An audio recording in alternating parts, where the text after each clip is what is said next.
વડોદરા શહેરના police commissioner Narasimha Komar અને joint police commissioner લીના પાટીલની મિલકત સંબંધી ગુનાઓની સૂચના હેઠળ જવાહરનગર પોલીસે મોટી સફળતા મેળવી છે.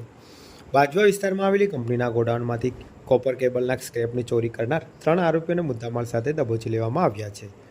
જવાહરનગર પોલીસ સ્ટેશનના પીઆઈ ડોક્ટર બીબી પટેલના માર્ગદર્શન હેઠળ પોલીસ ટીમ પેટ્રોલિંગમાં હતી. તે દરમિયાન હેડ કોન્સ્ટેબલ શૈલેન્દ્રસિંહ અને પોલીસ કોન્સ્ટેબલ હરપાલસિંહને ચોક્કસ બાતમી મળી હતી કે રણોલી રેલવે સ્ટેશનથી જીએસસીએલ જવાના માર્ગ પર 3 શંકાસ્પદ ઇસમો પ્લાસ્ટિકના મીણિયામાં ચોરીનો કોબર કેબલ લઈને વેચવાની ફિરાકમાં ઊભા છે.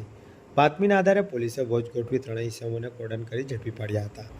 પોલીસે આરોપીઓ પાસે રહેલા પ્લાસ્ટિકના મીણિયાની તપાસ કરતા 102 કિલોગ્રામ કોપર કેબલનો સ્ક્રેપ મળી આવ્યો હતો. તેની બજાર કિંમત આશરે ₹1,13,220 થાય છે. આરોપીઓ પાસે માલ અંગે કોઈ બિલ કે આધાર પુરાવા ન હોવાથી પોલીસે કડકાઈથી પૂછપરછ હાથ ધરી હતી.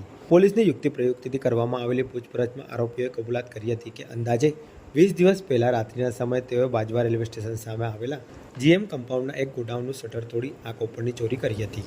જવાહરનગર પોલીસે આરોપીઓ વિરુદ્ધ ભારતીય ન્યાય સંહિતા 2023ની કલમ 305A અને 331(4) મુજબ ગુનો નોંધી આગળની તપાસ હાથ ધરી છે.